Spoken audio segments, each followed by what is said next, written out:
السلام علیکم ورحمۃ اللہ وبرکاتہ۔ دوستو، حضرت مولانا صلاح الدین سیفی صاحب کا یہ بیان، جس میں حضرت نے بڑے ہی پیارے انداز میں یہ بتایا ہے کہ بس انسان صرف اللہ کو راضی کر لے اور اللہ کے علاوہ جتنی مخلوقات ہے اس کی عبادت کیوں نہیں کرنی چاہیے۔ حضرت نے بڑے ہی پیارے انداز میں اسے بتایا ہے، چلیے سنتے ہیں انشاءاللہ۔ اور اللہ پاک نے ہمیں کتنا پیارا نظام دیا، بس ایک کو منا لو سب کو منا لے گا، ایک کو راضی کر لو وہ سب کو راضی کر لے گا، ایک سے اپنا رشتہ مضبوط کر لو وہ سب سے تمہارا مضبوط کر دے گا۔ بے شک ہر چیز آسمان کی چھت کے نیچے، زمین کے اوپر، آنکھوں سے دیکھی جانے والی، چھوئے جانے والی، غیر محسوس، سب کے سب اللہ کی مخلوق ہیں۔ جنات اللہ کی مخلوق، شیطان اللہ کی مخلوق، فرشتے اللہ کی مخلوق، دکھنے والی نہ دکھنے والی ہر چیز اللہ کی مخلوق۔ اور اللہ کی مخلوق، اس مخلوق کا خالق کون؟ اللہ۔ اور جو ان کا خالق ہے اسی کی حکومت ان پر چلتی ہے۔ بے شک جس نے ان کو پیدا کیا انہیں کی، وہ اسی کا حکم ان پر چلتا ہے۔ سورج کتنا بڑا زبردست آگ کا گولا ہونے کے باوجود اس پر اللہ کا حکم چلتا ہے۔ وہ اللہ کے حکم کے بغیر ایک سیکنڈ بھی نہ غروب ہو سکتا ہے نہ ظاہر ہو سکتا ہے۔ وہ وقت پہ ظاہر ہوتا ہے اور وقت پر غروب ہوتا ہے۔ بے شک۔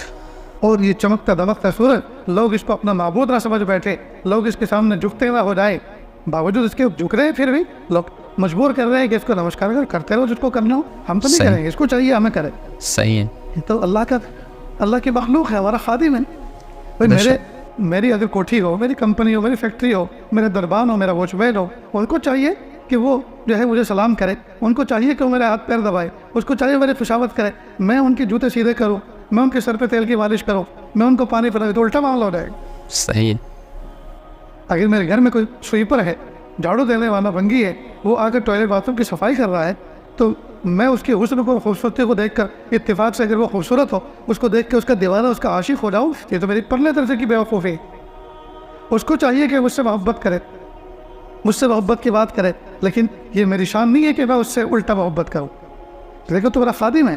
یہ ساری کی ساری مخلوق جو ہے وہ ہمارے خادم ہیں، چاہے وہ آسمان کے جگمگاتے ستارے ہو، یا چاند ہو، یا سورج ہو، یا دریا ہو، یا پہاڑ ہو، یا کوئی بھی چیز ہو، وہ سب کے سب اللہ کی مخلوق ہے۔ اور میرے لیے اللہ نے ان کو پیدا کیا تاکہ وہ میری کھیتیوں کو باہو بہار رکھیں، ان کو چمکائیں، ان کو پکائے، ہر چیز میری خدمت کے لیے ہے۔ تو جو میرے خادم ہیں وہ میرے آقا کبھی نہیں ہو سکتے، وہ میرے مالک کبھی نہیں ہو سکتے۔ بے شک، وہ بالکل میرے صحیح خادم بات ہے۔ ہیں اور میرا مالک تو صرف ایک ہے، ہم سب کا مالک ایک ہے، وہ ہے اللہ۔